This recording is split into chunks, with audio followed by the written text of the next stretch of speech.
Aujourd'hui dans le monde, si vous transférez des dollars, vous avez 3 personnes qui sont au courant, vous, moi et la CIA.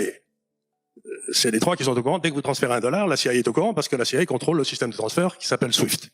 Donc vous avez 3 personnes qui sont au courant. Alors, il est bien évident qu'un système qui permet à la CIA d'être au courant de toutes les transactions qui se passent en dollars, comme la plus grosse partie du commerce international se passe en dollars, ben, ça veut dire que ça permet à la CIA de savoir qui vend à qui, à quoi et comment.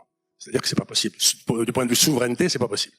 Donc quand ils ont sorti ça, j'avais écrit toute une série de papiers pour expliquer que le dollar était condamné comme monnaie de transaction puisque ils imposaient le droit américain sur des transactions qui utilisaient des dollars. Ces dollars avaient été gagnés par des dons d'Américains.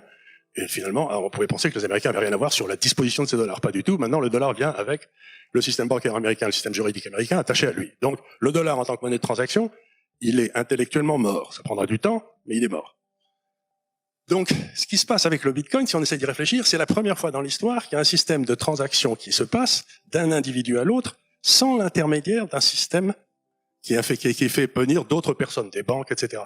En fait, quand vous transférez votre dollar au Pakistanais, vous avez la banque française qui transfère le dollar à la banque pakistanaise, qui me le pique à moi, et puis la banque palestinienne va le transférer la propriété au Pakistanais de service.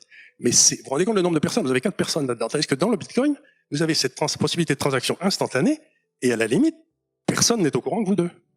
Vous transférez votre Bitcoin au Pakistanais, et donc ce qu'il y a d'extraordinaire dans le Bitcoin, c'est cette capacité de transférer de la propriété d'un actif sans intervention de tierces personnes, en dehors des deux, au travers duquel la transaction se passe. Je crois que ça va être la première fois dans l'histoire que ça se passe.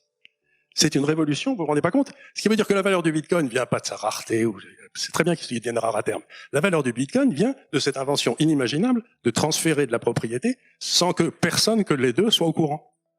C'est ça. Et c'est ça qui va donner de la valeur au Bitcoin.